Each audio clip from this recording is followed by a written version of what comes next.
Hello, and welcome to Silicon Valley Girls Chat Over Tea. I'm Gloria. And I'm Rosetta. How are you doing, everyone? This lovely Yes. Wednesday, June. I'm not going to say because everybody's been saying it, but can you, well, actually, everyone, I'm going to say, Yes. Everybody says, can you believe it's June? No, I can't. I still feel like it should be December. I cannot believe how fast 2021 is moving. Half of the year is already gone by. We're halfway through our year. Amazing, amazing.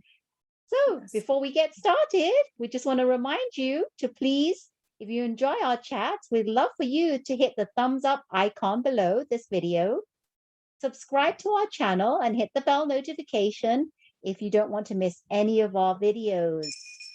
Ding, ding, ding, ding. Thank you, everyone. And on to our teas. What are we drinking? Well, I've had this tea before and it's my dandelion. It's a dandelion blend and it's my big, you can't even see it, shoot. No.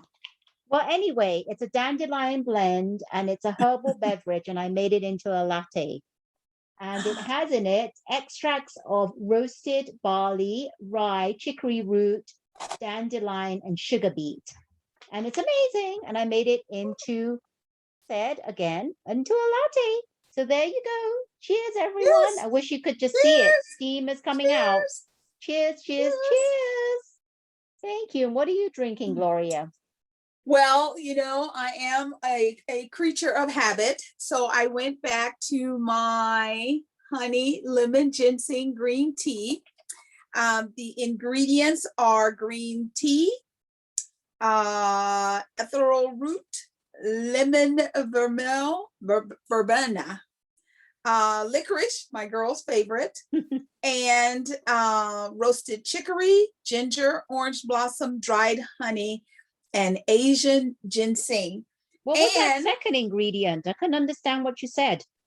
Oh, the second ingredient is the Elaruth root. It's Eleutero, Elarutho. I don't know, I've never heard of that. I had neither, but I decided, hey, let's give it a swirl. Nice. And you know, we're actually having a little bit of a heat wave, so I made mine into some ice. You made iced tea and I made hot latte, and mine into a latte with steaming. I put steaming. What did I use today? I used an alternative plant-based milk.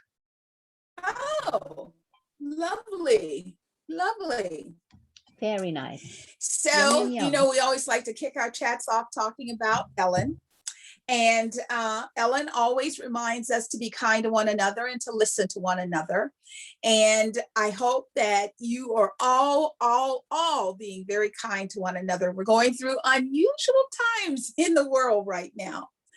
So, yesterday was June 1st, which is the beginning of Pride Month. It is a very special time in the world where individuals are allowed to come out and express themselves. The LGBTQ plus community, this is your month of celebration. We wish you happy, love, joy, and peace. And we celebrate you. We are so proud of you for standing in your truth because we know it is not easy. Yes, we do. Yes. So, you know, our girl Wendy kicked off her new week, not her new season, but her new week of inviting guests back into the audience. So, yay. How you doing? How you doing? Yes. So, Friday before they left for the weekend, she told everybody, you can go back to doing your jobs. We're going to have real people in the audience. So that just goes to show how New York is moving forward. And you also said that Wendy shared something real juicy she's kind of going to be following. Oh, what did she? Yes, I did. She actually mentioned Brad Pitt. Everybody knows Brad Pitt, right? And yes. She said that Brad Pitt and Andra Day, you may not know who she is, but Andra Day, she won a Golden Globe for portraying Billie Holiday, the movie Billie Holiday. So that's probably, since then, she's had a lot of recognition. And she was noticed with Brad Pitt passing notes around during Oscar night. So we're thinking Ooh, maybe they might start some kind of romance or dating, right? Brad you Pitt is never know. 57.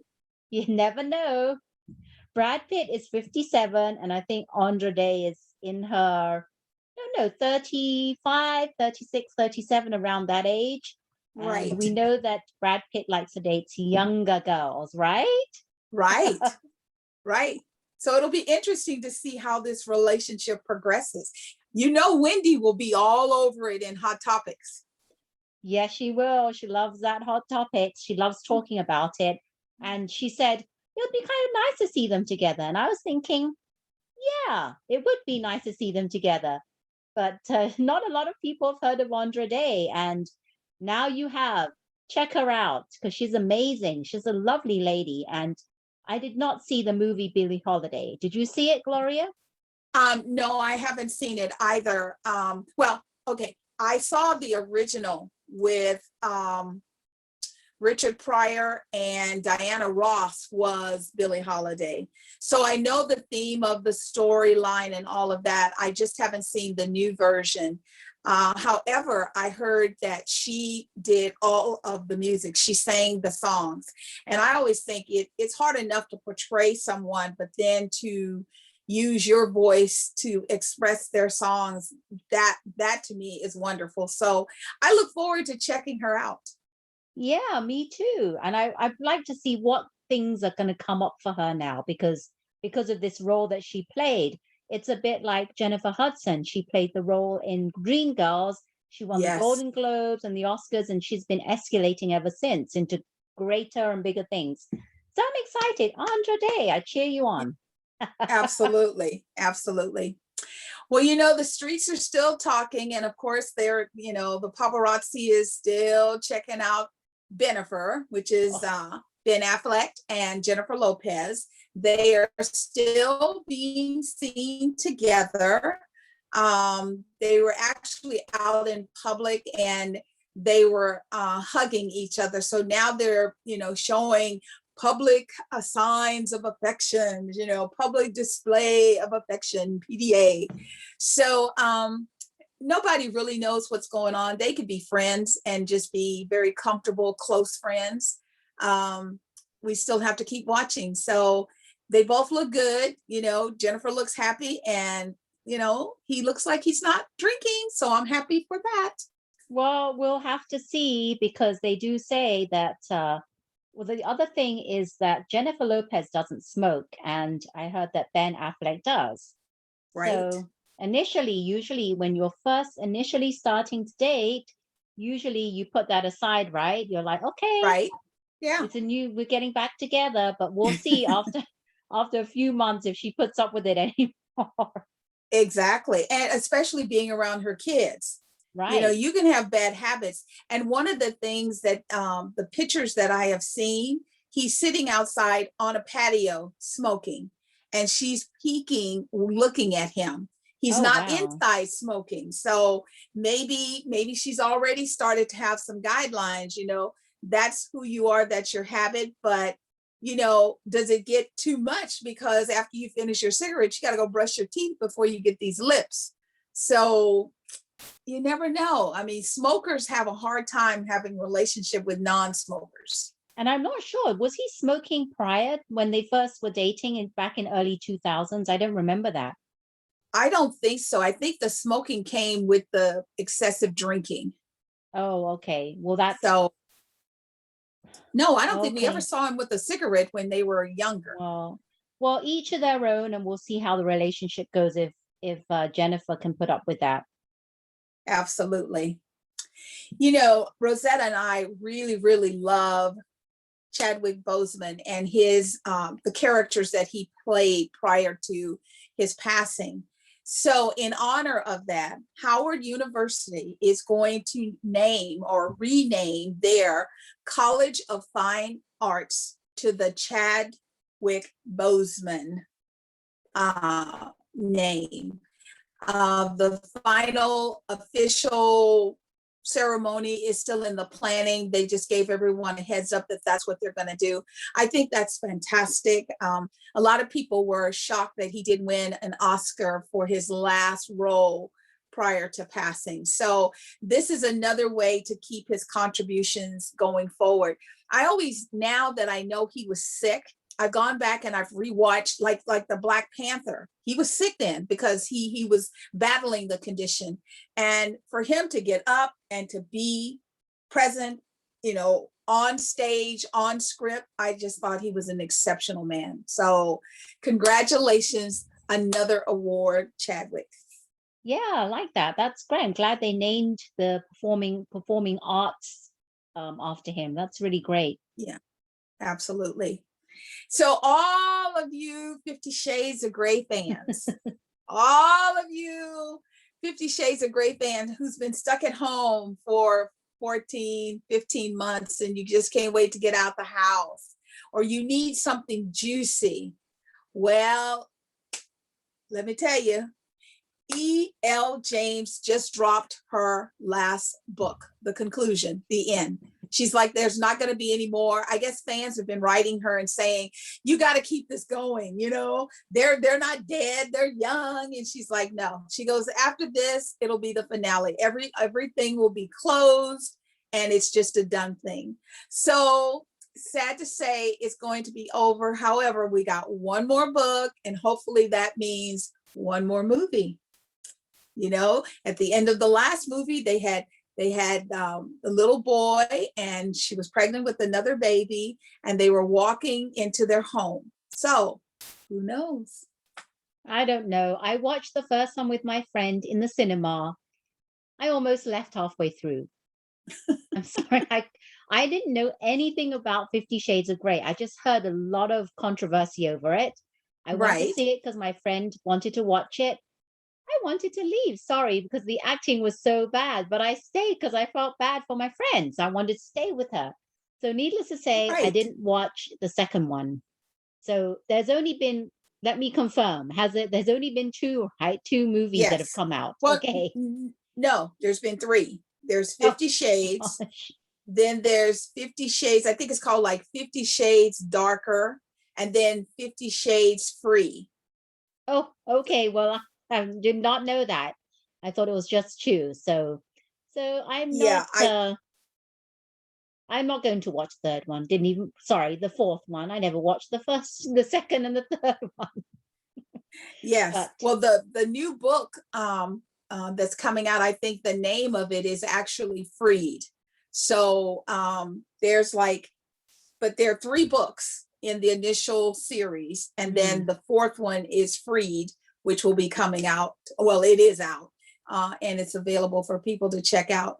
For me, my sister, got me the books, and then she bought me the DVD, and she was like, if you really want to enjoy the book, see the movie, because then the characters of the movie become the characters in your mind.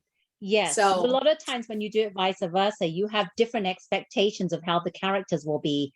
And then when you watch it, you get disappointed, just like I was, because I had read the Twilight series. Oh, yeah. I read the very first book, and halfway through reading it, I found out that there was going to be a movie made of it. So I'm like, I have to finish reading it before it comes out. Yes. And I have to say I was disappointed because I had read the book and I had expectations in my head of what the character would be like, the main character, and he wasn't anything like I was expecting. So. Well, I think everyone will agree with you. Our imagination is far better than what they put on the screen. And anytime I'm reading a book or I hear there's a book and a movie's coming, I try and get the book through. And I just know that my imagination is more vivid and in more detail. Well, I like the way you said, watch the movie and then read the book, because that might be better. For me, I think that'll be a better way to go. So I think I might do that in the future. There you go. There you go. So, a lot of people know of Shania Twain. She was an exceptional artist, and she just kind of dropped off the scenes because she was at an award show and they asked her to perform. And what she did is she sang Nothing Compares to You. I mean, it's a beautiful song. Yes. And all of a sudden she had a picture. Oh, no, that wasn't what she did. She was on Saturday Night Live and she was the musician of the night. And she had a picture in her hand. It was a picture of Pope II. And she took the picture and she ripped it into shreds. And she said something to the effect of, if you want to combat the enemy or evil, this is it. And she threw the pieces of the picture. Now, she did that back in 1992, because I think that's when Pope II was still in charge of the Vatican. Now, come forward, she lives in Holland. She lives in a house that looks like something from, a fantasy movie like The Gingerbread House or something like that. It's such a cute little cottage. And what she is doing is she feels vindicated because there's been so many outings of priests who have been behaving inappropriately towards children. And they have come out and they've actually shared this over and over and over. So she's going to come back and start touring in 2021. Because after she did that on Saturday Night Live, she attempted to go back to her life and she was booed off the stage. Yeah, I can imagine that. And I miss her because I really, really loved her. In her heydays, what was it, in the 90s? She was amazing. And for my wedding, I had From This Moment, my sister sung that song. That's our wedding song. So I miss her. And I have seen her recently during pandemic. She's been coming out and doing singing. A little bit little more appearances here and there. And she's Yes. still as good as she was. Yes, I completely agree. And talking about as good as it was, the world stopped and took a pause last week after we chatted with you to watch Friends the reunion. I've heard people just gushing about how they really like the format. They like the fashion show with Justin Bieber and his wife. They felt that the little insights that they gave them about behind the scenes was really, really good. I haven't seen it yet. My sister, she loved it. She is just in Friends heaven right now. How about you, Rosetta? What did you think? Did not see it, so I can't comment because I don't have HBO Max. Like we were talking about, everything you have to pay for, so we don't have that and we didn't pay for it. But I did hear that for you people that don't know, that the Friends, they supposedly got paid $2.5 million per actor for this reunion. Wow. For yes. the reunion? Yes, 2.5 million. And I did some research, and back in the days during season 3, they were only making 75,000 each. So, and by the time they got to season 9, they were all making 1 million. So per episode. They've actually negotiated a few times for their salaries, all as a group, not individually. So whatever one person wanted, they wanted the whole group to get together as a salary. They didn't want to oust anyone.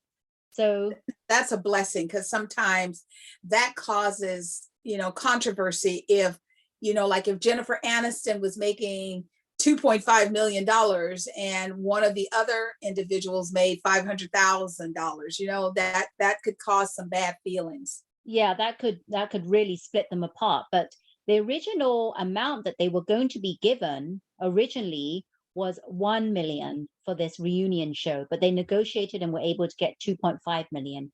So wow. If you're watching and you watch that reunion, we'd love to get your feedback. Comment and give us your feedback, because I haven't seen it yet, and not sure when I'm going to see it because I don't have HBO Max. Well, eventually I'm sure it'll migrate around to us. But yes, please let us know what you thought, because neither one of us seen it and we would love to get your unbiased opinion. Yeah, we might be able to find some clips here and there of it, but the whole thing we probably won't be able to get. You had also said that when you were looking into this, you found other shows where there were like controversies where, you know, where Friends, they wanted it to be fair across the board. There were others that were not so fair, you know, at that point in the careers. Yeah, there's been other shows where different actresses and actors of different races were getting lower than the Caucasian actors and actresses. And a good example would be Hawaii Five-O. If you've ever seen Hawaii Five-O, the two main detectives are the two white guys, right? They're Right. Caucasian, and then their supporting cast are non-Caucasian, they're Asian. And they've always had to fight for their salaries. And I think the first two people left were the Asian guy and Asian girl, and then one guy was left, and he fought and fought and fought, and then left after trying for so many years to try and fight for what he's owed, the salary amount. So I don't understand why. I mean, the supporting cast, I guess they're not the main characters, but they Right. make the whole series. Without them, Yeah. when they left, the show wasn't, I didn't find it as good as when they were there. So I don't see why they wouldn't have wanted to keep it, give them the salary they deserve. I mean, their acting was amazing and they've gone on to do other things, but Exactly. I'm sure there's other shows that this has happened and we don't know about, but this was just one that I was thinking about in regards to all the salary and things. It's just sad that they weren't able to receive the pay that they were deserved. Right. Hmm. Okay. Well, you know, hats off to Friends and their production department for negotiating fair across the board so that they all feel accomplished. So that was awesome. You know, age is nothing but a number, and it's never, ever, ever too late. So there's a gentleman, his name is Arthur Murr, 75 years old. On Sunday, he climbed, or should I say, he completed his climb of Mount Everest at 75. Wow. Wow. He had tried once again in 2018 to climb Mount Everest, and he slipped and twisted his leg, so you know they had to bring him down. This time, in addition to the environment and the element, there was also a COVID outbreak, and he stuck to it and he made it to the top. And for him, his contribution is all about sharing it with his, you know, his son and his new grandbaby that he gets to meet once he gets off the mountain. Just empowering them to know that you can do anything you want. You just have to keep moving forward. Wow. I know, Wow. 75. Amazing. Because you see people much younger and they can't even complete Mount Everest. I've actually Yeah. seen many years ago, they had a documentary on Everest. It was called Everest, and I had seen that. And I'll tell you, after seeing that, I have so much appreciation for what they go through because it's so much work. It's not just about doing the climb that day. It's you have to be really Right. mentally and physically prepared for what you have to endure. And I'm telling you, it's so much like endurance that you need. And they stop halfway through and they're intense, but then a lot of them don't make it. That's why a lot of people don't make it the rest of the Right. way. They go halfway and Right. then they turn around because it's too tough. It's Right. crazy. And it's so cold that have you ever, I don't know if you've ever done this, but have you ever been in your freezer and put your hand in there for more than a few minutes? Try it. Yes. Imagine what it'll feel. Well, Everest is Yes. way colder than that. And Well, you know, when I was young, I would put my hands in my freezer and then I would, you know, go and find my brother and put my hands under his shirt. So, oh, yeah, you're I kind of have amazing. an idea. Yeah, so you can imagine pretty quickly if you're in that kind of temperature, such low temperatures, how quickly your body would freeze up. You get Yeah. red because it gets sore after a while. Your hands start to get red, right, when it's so cold, and then Yep. it starts to get numb and you can't feel it. So walking up to Everest, you would feel numb and you won't be able to feel your feet the way you're walking. So I Yeah. commend you big time, because that's Yeah. not something that I would ever consider doing in my lifetime. You and me both. They showed where they had avalanches and all of their tents, and because they have those little round pop tents, they're all collapsed under the weight Yeah. of the snow. And I'm with you. I would never go there. Too cold. It takes a certain kind of person to want to try and attempt that, and he did, and good for you. I'm really, really happy for you. Yes, we're Great. very proud of you, and I'm sure your family's very, very proud of you. And congratulations. Amazing, amazing. Um, a lot of us have been recently made more aware of cybersecurity. Now, my background is technology. So from the day I started working, I have always been in an environment working in data centers where everything's secure. You want to make sure that you can always protect proprietary information of the company. Now, first, we heard about the gas pipeline and how they had shut it down, and they reached out and they said, either you pay us like $55 million or something, or we're going to leave it shut down and you'll just go out of business. And this pipeline went from Texas all the way up to Maine. So that was bad enough. And my understanding is they wanted to be paid in cryptocurrency. So they got paid. So there's not a lot of incentive not to do it again. Back in the day when we were doing security, if somebody did that, because we always did backups, we did backups locally and we did remote backups. So even if you got the main computer, you didn't mess with our backup. So have a nice day. Sue all you want, hold all you want, not going to happen. Well, they paid. So then this week, there is a cyber attack on our meat processing plants in North America. Now, what that means is that's going to shut that down. And once again, they want to be paid in cryptocurrency. Now, initially, people are like, oh, Gloria, come on, just pay them. You got to get back in business. Okay. So far, these cyber attacks have reflected in $945 billion with a B. We are almost hitting $1 trillion that companies have been gouged out of. So let me give you a little hint, people. Back up, back up, back up. Protect your data so that even if someone gets to the live, they don't get all the way through your system. Have fault tolerant environments. There's so much that you could do, because my husband's PC got hacked and we got the message, don't touch any key. Your computer has been taken over by whomever. We get in the car, we take the computer, because I was just going to tell, we took it to Geek Squad at Best Buy. I was just going to say, can you just zap it and we'll start over?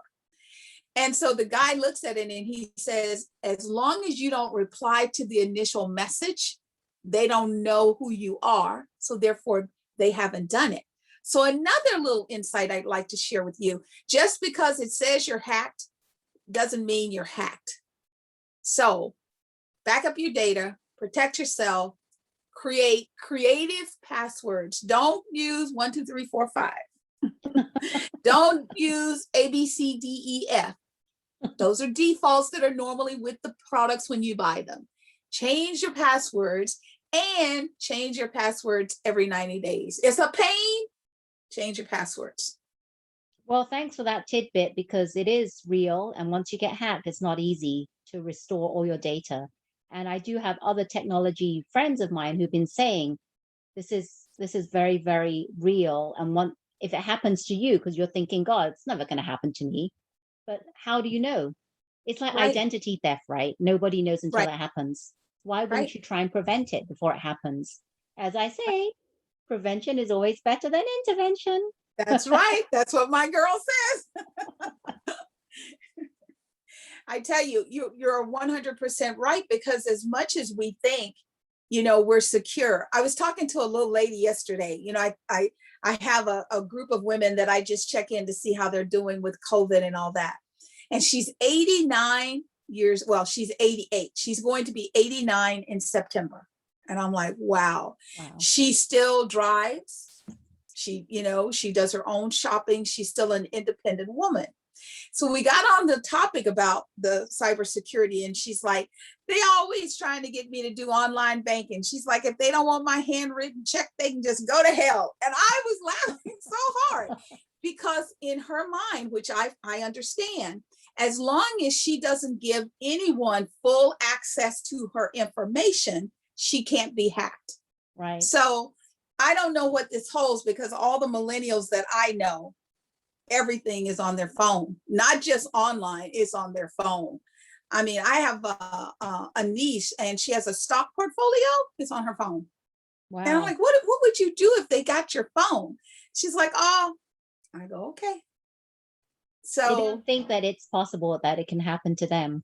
Yeah, but this is really, really serious. And I hope that our government, and, if anything happens in our state, anything happens in our country, I hope that they find a way to locate these individuals and make them accountable for their action. This crap that,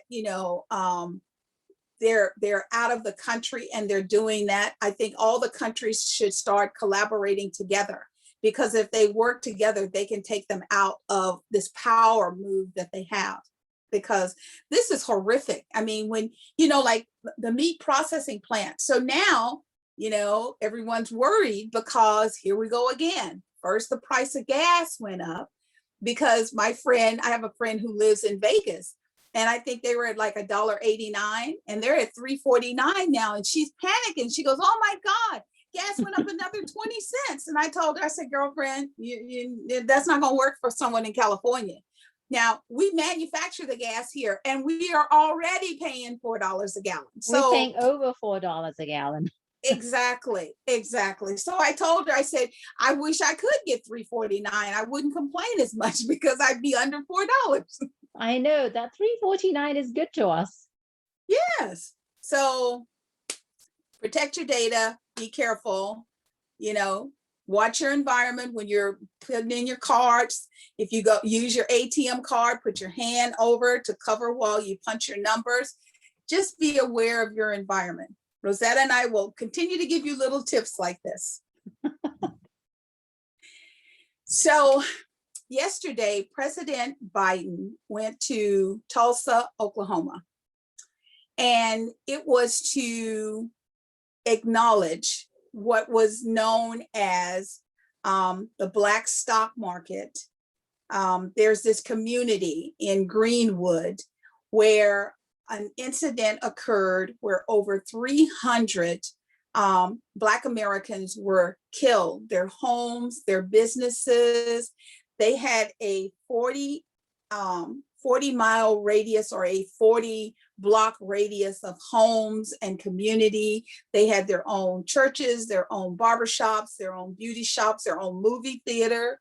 And something happened, and there was a riot. They called it a riot, and it just never got any traction.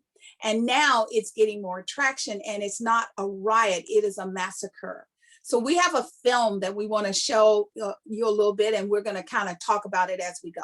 Yeah, so it's a very quick 2-minute little thing that we found, but we'll talk about it. But this Tulsa, Oklahoma well, I call it massacre, but they call it Wall Street riot.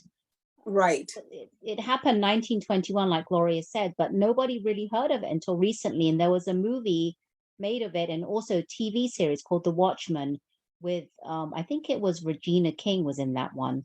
So if I recall correctly, that was like last year it came out. But if you have Netflix, I'm wondering if it's still, I'm not sure if it's still on there, but it could be. But I'm going to share with you my screen, and you're going to see it. So let's see, share my screen.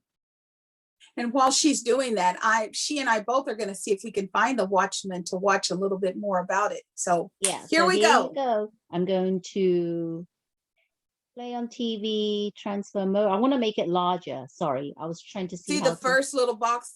No, okay. That'll make it big. Okay, here you go.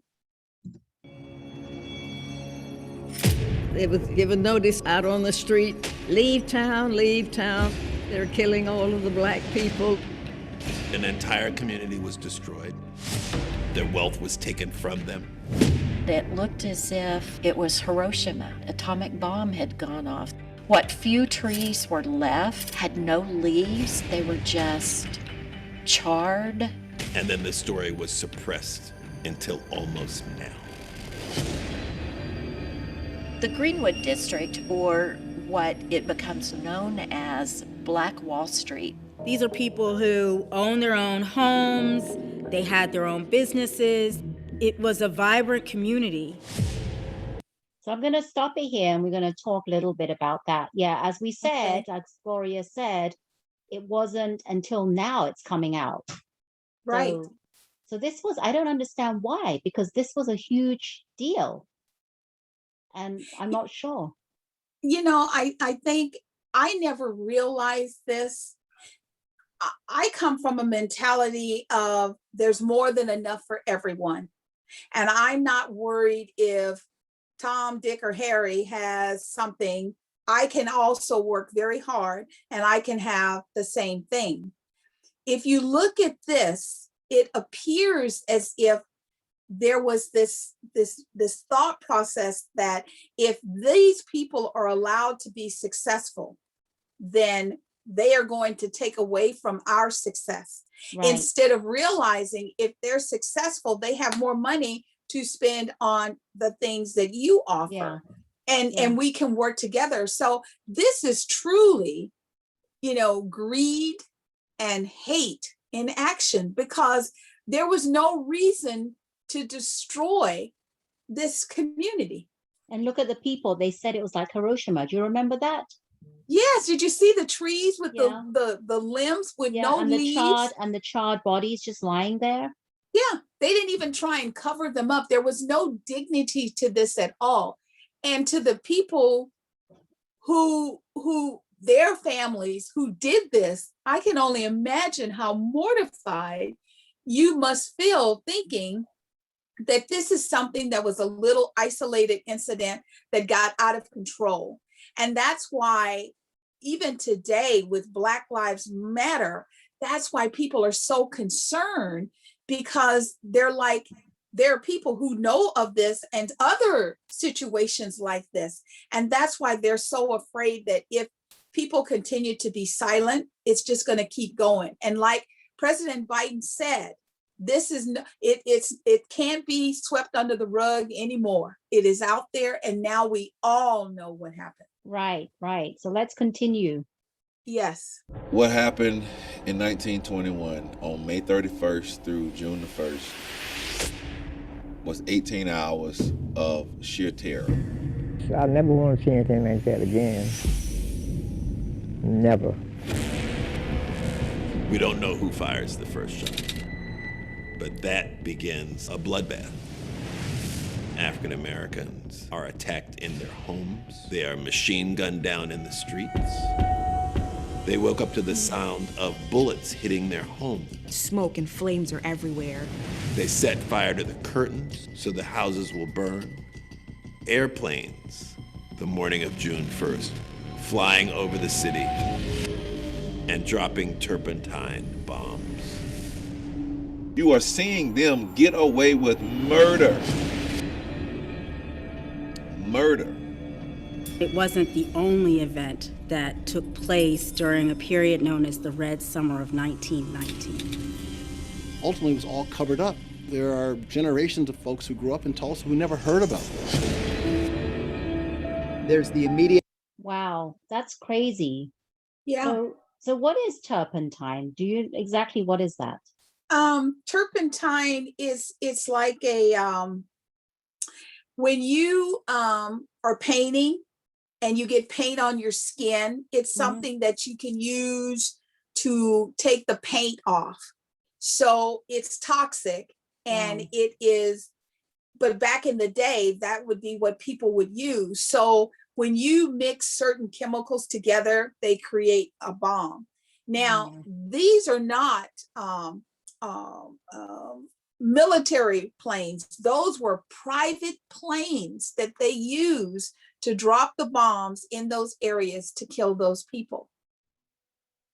Wow. Crazy. Yeah. Okay, so now, and that's, yeah. Okay, let's continue. Aftermath of the race massacre, and there is rebuilding in that period of time. The same will, ingenuity, and determination of Black people to make a way out of no way. The charred remains of their hopes, the embers of their dreams, and yet from that wreckage, they rebuilt. We believe very strongly that Black Tulsans deserve truth, reparations, and repair.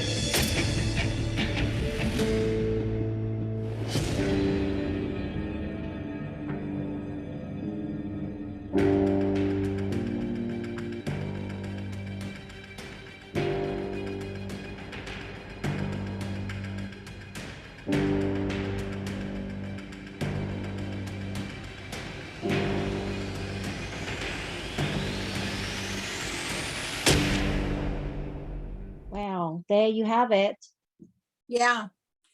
While we were Crazy. watching that, I looked up turpentine, and it is a volatile, pungent oil distilled from gum, G-U-M, gum turpentine or pine wood, used in mixing paints and varnishes and in laminate. Any of a number of these trees yield that particular turpentine. So it's a combination, and everybody, like I said, I only knew about it because, you know, whenever I paint and you go to Home Depot and you say, how do I get this off my skin? Turpentine oil would be what they recommended. The other thing for me is, now they killed all these people, they burnt everything down, but these people owned their own homes. Yeah. And so some of them attempted to rebuild. After that catastrophe, because they classified it as a riot, none of the participants, none of the community participants were given, even though they had insurance, the insurance policies were not paid out. The only person that received compensation from an insurance company was the gun company that they broke into his gun shop and stole his guns, which they used to murder people with. There were movie theaters and things like that when they knocked all that down, they took and they segregated out the community. They had the Blacks on one side and the Caucasians on the other side. And then some of that very land that we see that's devastated, it's now a baseball park. They have done sort of like a mini calculation that just that one piece of land that back in the day, because, you know, it was a movie theater, they had thriving businesses, would have been worth, say, $1 million. 100 years later, it would be worth $100 million. Can you just imagine the psyche of a person who comes from their own family wealth? They have their own money. They took all that away. That little lady that they showed, and her eyes are closed, and she says, I don't ever want to see anything like that ever again. That woman went from being in a thriving community where they were self-sufficient to barely being able to live and survive today on low-income housing, from being affluent to low-income housing, and nothing was ever done. So when you hear people talk about restitution, it's not about writing a check. It's about helping these people to restore. And you know, you can't just, you know, because everyone says, I want restitution, but I don't know where the money's going to come from. Here in California today, they're having a conversation about what to do as far as restitution to support Black Americans in California. And, you know, I always tell people, it's not about a check. How about allowing us to be able to qualify for a loan? Because business loans just doesn't happen for Black people. It doesn't. There's always something. There's always some reason why you can't qualify. If you look in California, there are very few Black-owned businesses that got all of the money during COVID. Very, very few. Right. I believe, yeah, you're right. That's true. Going back to that. And I'm just shocked because if that not had happened, could you imagine what today would be like? Thriving, affluent African Americans. Yeah. And that reminds me of the Asians as well, because we used to Yes. have like the Chinatowns, and in San Yes. Jose there was the Chinatown, and that got burnt Yes. down and everything. So that kind of reminded me of a little bit of that as well, because we're, minorities here, right? And Right. and it seems like Caucasians weren't happy with the minorities making more money than they were making. So Right. that was, And I mean, and they had segregated everything, like I'm from the South. So in the South, there would be two water fountains, same water. One would say white fountain and the other one say colored. And as a child, we were bad. Our whole purpose in life was to get to taste that white water. What's so good about the white water versus the colored water? It's the same water, but it was the way that it was, how it showed up in the world to little Black kids.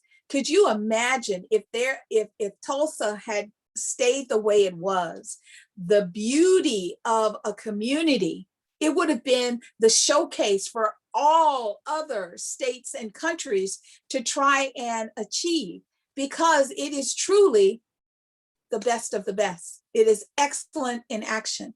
And I hope everyone today realizes we don't have to be afraid that there isn't enough. And I always tell people, we have got to quit trying to destroy each other, because with all these rocket ships going up, and I saw this thing, Rosetta and I are going to do a little research and we'll talk about it, where they're talking about all of this trash that's just floating out there and falling and hitting things. One of these days, if we don't take care of each other and something falls down and it could hurt us all, we have to be together as one. And COVID should have taught us that. But once again, we didn't learn the lesson. Everybody's trying to run out and go back to what they used to do, not saying, I used to do this and now I'm going to be a little bit more cautious and a little bit more concerned about my action. I'm not going to just act out all the time. I'm going to be responsible for my actions. yeah, very, very true. This is, yeah, exactly. I mean, what can we say? I mean, people have to be really concerned, and hopefully during this whole pandemic and COVID, we've learned a lot. This is a time for reflection and understanding and learning and getting that knowledge, right? And then now our country is starting to open back up. Saying our country because the USA, I don't know about other countries, because a lot of people have had their vaccines. Hopefully I really hope, but I doubt this will happen, that people will continue to have that more of the understanding and just stop and take a step back and still not rush and do everything like they used to do pre-COVID. That's what I'm hoping, because I really am. I'm going to keep doing that and be a bit more mindful and a bit more aware now, because we have so much to be grateful for, right? Absolutely. I mean, so much to be grateful for. Absolutely. Well, this is only the second day of June, and May was Mental Health Awareness Month. And,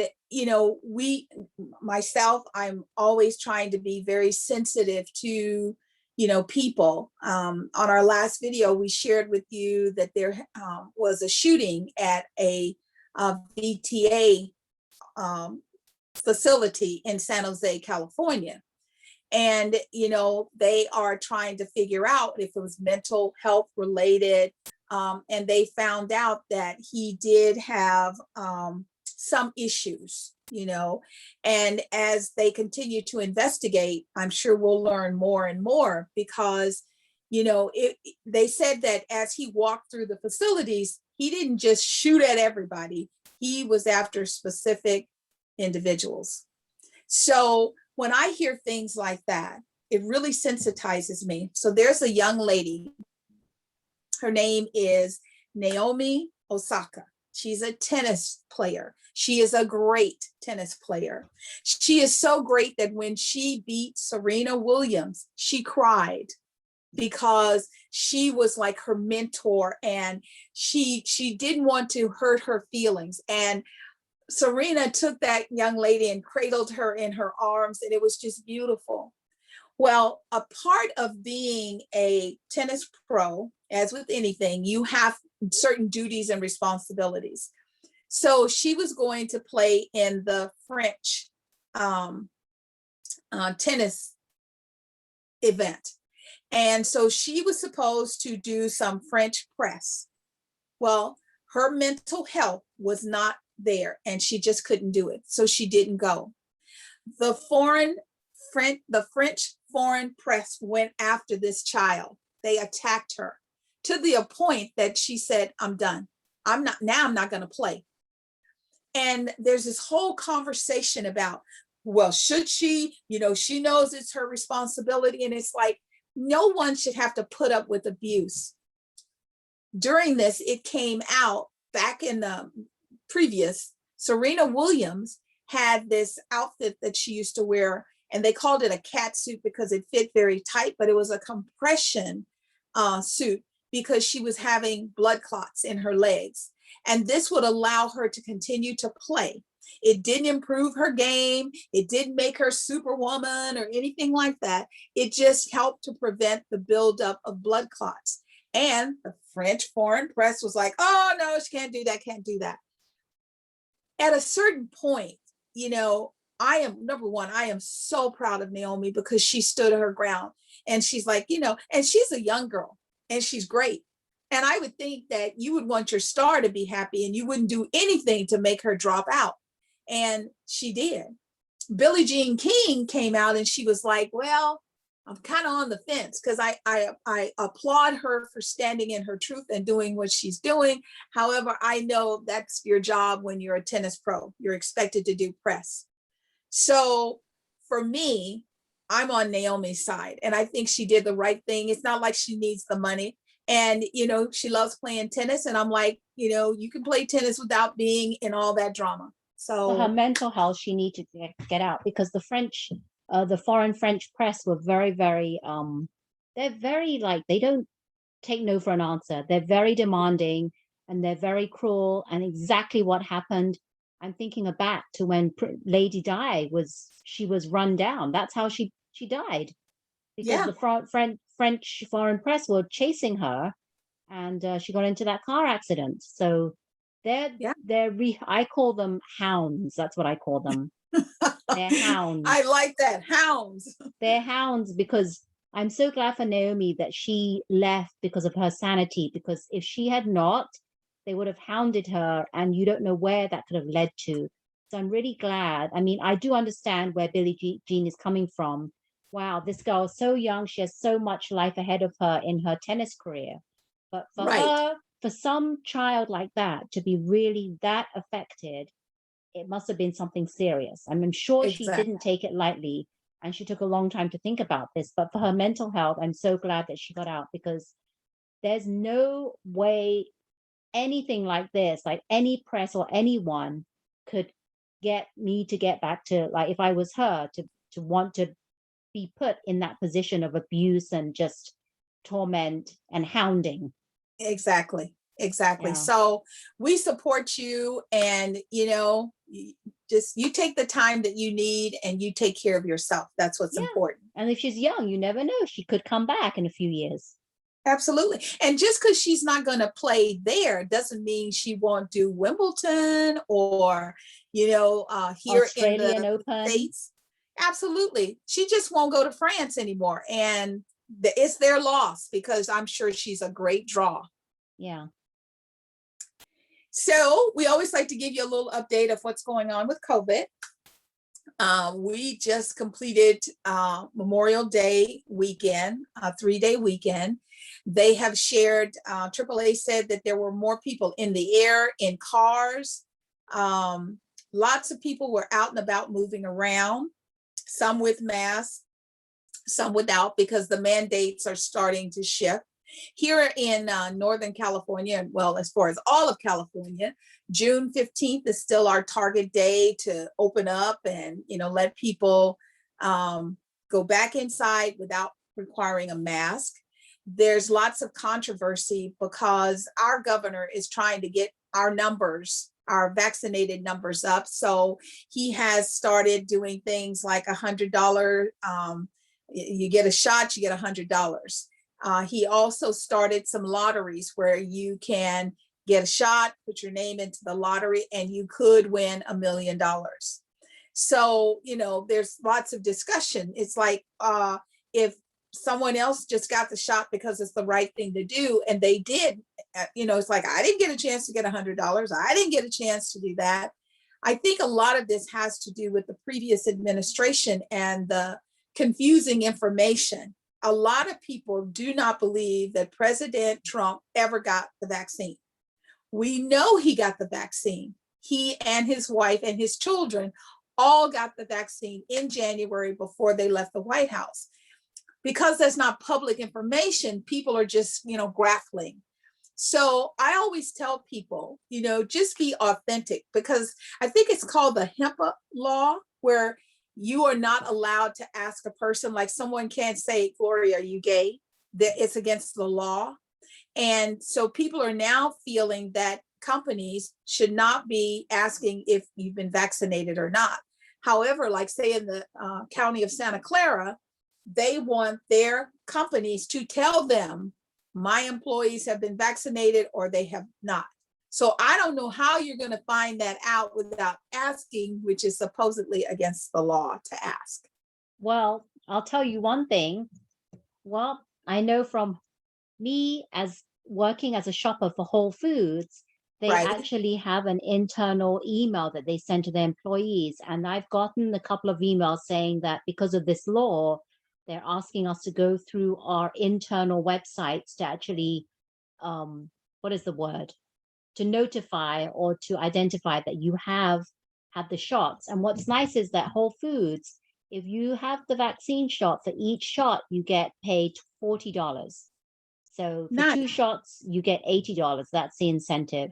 They're not forcing you to do it. It's strictly up to you, but they're asking people because of that mandate to have every employee report, have you had the vaccine or not? So, the other thing that's crazy, and I don't know how they're going to fix this, because of the previous administration, the on and off and on and off, and it was just very confusing.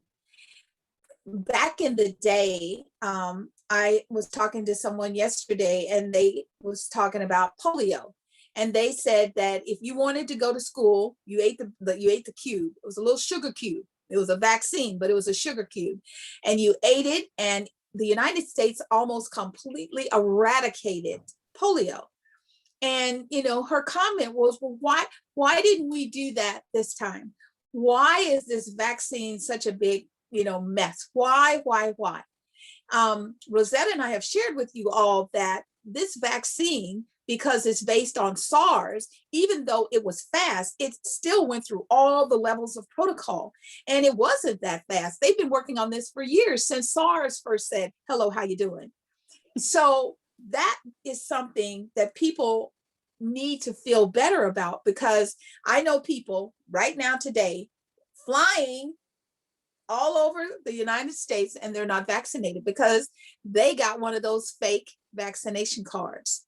I think anyone that has a fake card should have a big fine. I'm talking, $10,000, 10 months in jail. I mean, it needs to be so big that people won't lie. If you are bad enough not to want to shot, then be bad enough to claim it. Well, how would you know that that's a fake vaccination card? That's the issue here. The challenge is finding out. What are they doing to prove that this is real, legit vaccine card or a fake one? Because they didn't do anything with our vaccine cards that prove that it's legit. Right. And that's the confusing part, is how do we figure that out? Because when I took my mom for her shot, they put the fact that it was Pfizer, they stamped it with the date. And he goes, and you can fill the rest out. And I was like, you're going to give me a blank card? And of course, you know, he's like, let me put her member number on it, and then you can just add her name. But it's just a handwritten piece of paper. So President Biden, administration, all you people, Dr. Fauci, this is what you need to do. You have got to come up with a way of sending us, the American citizens, something that says you are truly validated. And only us can get it. And just like you made the $100 bill with all that stuff, so it has, you know, it's hard to fake that dollar bill now. That's what we, the American people, need. We need something, because if you do that, people will feel comfortable, they'll get back out, and they will start living life again. Yeah, and I hope that people who have not considered taking the vaccine or having the shots, they will reconsider. I really wish they would reconsider. Not everyone, this is not a mandate, but I don't want to say that they should mandate everyone doing it, because that infringes on their rights. But I would say that some people are doing it because I know some people are doing it because they feel like the majority of people are getting the shots. Why should they? They're protected because the majority are getting it. So they're kind of selfishly doing it for their own needs, right? I don't need to take it because everyone around me has got it. So why would I need to? I'm not going to be, you know, catching COVID. So I don't have to worry. So to me, I find that a bit selfish. So I have to say, we need to really educate people more, I think. And I think, I don't know, I mean, Gavin Newsom knows that, and we know that. And me and Glory have been talking about education is so important. Knowledge is power. Yes. But the average Joe Schmo is not going to, yes, they get the education part, they're not going to act on it. So the way that Gavin Newsom has done it is to incentivize them. I don't know if that's a good thing or a bad thing. Yeah. You know, you get a shot, $100, and, you know, you get your name put in the lottery. So to some people, that's the motivator. However, Rosetta and I, we love sharing things. So we're going to put a link down below to there's a gum company, Extra. It's a unsweetened gum company, and they made a video of what the world would look like if you woke up one morning and all of the restrictions were gone and you could just go out and have fun. And it's a good laugh. So we want you to take a look at that. Watch it, and then can you please let us know once you've watched it? Like our video by hitting that thumbs up, and comment on the video. Say, I watched it, or yay. Yes, we would love that. So Ellen, in recognition of Memorial Day weekend, highlighted some wonderful military families. And she also did something else, right, Rosetta? Yes, she not only highlighted the military families, she showed some really nice reunions. And that always gets to me. That always gets to me when they show the reunions. I know, it just tugs at your heart. Yes. So the day before Memorial, well, it wasn't, Memorial Day was Monday, but it was Friday. She was not hosting, and she had Garth Brooks and Trisha Yearwood on, and they were hosting, which was a nice change. I mean, we like Ellen, but to have a couple do it is a nice change, right? Yeah. And they interviewed two heroes, a husband and wife team, and the husband is a firefighter. His name is Taylor. The wife is a fourth grade teacher, and her name is Mackenzie. And Taylor had written into the Ellen show because he wanted to highlight what a hero his wife was. And the story, yes, he said he's so proud of her and he just loves her. And she was talking about him because he's only been a firefighter for just over a year. When he started his training, it was during all those times of the floods and the hurricanes and stuff in Texas. So he really got firsthand experience in those floods. But during that time, what happened was they lost their house, and a canvas, I don't know if it was a painting or a picture, I think it was a canvas picture of them started floating around, and people were seeing that, and they were wanting to find out who that couple was. And a pastor actually contacted Mackenzie, and she was like, usually a pastor doesn't contact me. I don't know how they, you know, why they would contact. So she picked up the phone, and they said that there's this canvas picture of them her and her husband going around, and everyone's been Aw. wanting to find out who this couple is. So what happened was they got this canvas painting back, but then the Ellen show, as the Ellen show always does, they took that canvas picture and they restored it. So Trisha Yearwood goes, we sent back this package to you, open it up, and we want to show you the restored version. So on TV, they opened up the restored version. It looked amazing. And I didn't know what it was the couple, both of them, but she was pregnant and she has her hand on her belly and he's looking down. So that's what the picture was from the Oh, canvas. So it was amazing. And amazing. yes. So beautiful. Yes. And that, to me, that's priceless. I mean, to have that, to find that and to be able to restore it means Yes. the world to a couple. And then Trisha Yearwood said, turn to the back of the picture and behind, because there's a Velcro. Please take off the Velcro. And they did that. And underneath was $10,000 from Shutterfly to the couple. So both of Oh, them that's are heroes. wonderful. Taylor and Yes. Mackenzie, they're both heroes because they're just amazing people, frontline workers and teachers. I Yes. call them all heroes. So that was a Absolutely. really, really great, another highlight, which I'm going to miss when Ellen's gone, because where are we Yeah. going to, we're going to have to find some other means of finding or highlighting heroes. I I mean, there know. has to be a way. So Yeah, I think a lot of us are already starting to think about, life without her, because that's the one thing that Ellen does is she shares people's stories and the love, and the way that Shutterfly has shown up in the world has been amazing. yeah, it really has. We'll miss you, Ellen, but that was Yeah. a really, really nice story. And I loved all those reunions of the families. That was really nice. Yay. So, like Ellen always says, she feels the love in the room. She sends it back out to everyone. Go out and make it a great day. We send it back Rosetta out. and I, we send the love to you. We feel the love, and we are so grateful for you taking the time to check us out. We love you. Go out and just make it a great day. Yes, make it a great day. And gonna remind you, if you loved Silicon Valley Girls Chat over tea, please hit the thumb icon below. Subscribe to our channel. We'd love that support. Hit that bell notification if you don't want to miss any of our videos. Woo-hoo. There you go. You heard that bell. Yes. And don't forget, because we are Silicon Valley Girls at Chat Over Tea, we love teas. So if you make tea, know someone that does, own a tea place in the Bay Area, your tea place has to be in the Bay Area. Or if you want to fly us out somewhere, we'll be happy to come. We've found Yes, that like you down, want to right? go see Ellen, her last season. Ellen. Yes, Ellen. We want to see you, Ellen. Yeah, let us know, because we'd love to highlight your teas in a future episode. And we're excited to say that in a couple of weeks, we're going to feature someone who sells teas as well. We're going to keep it a surprise, but we'll do that you're in gonna a have to couple of come weeks. back. Stay tuned.